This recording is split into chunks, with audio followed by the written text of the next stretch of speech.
cowboy. Yan, ganito kami dito mga katigulans, no? Baon. Ayan. Yan ang aming ginagawa dito sa bukid. Kumplito kami. Baka naman mapapasmo tayo tapos nagtrabaho tayo, no? So, may tubig, may kanin, may snacks, no? Kahit na farmer lang tayo, no? Pero hindi tayo maubusan ng pagkain. Ayan. So, yan po.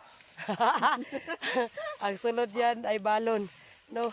Kanin, tubig, snacks, no? Kape, etc. Marami pang iba.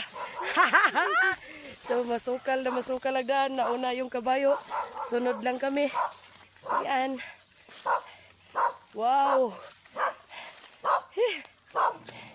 Yan. Thank you for watching mga katigulang. Bye-bye. Bye-bye ka. Lisod siya, bye-bye.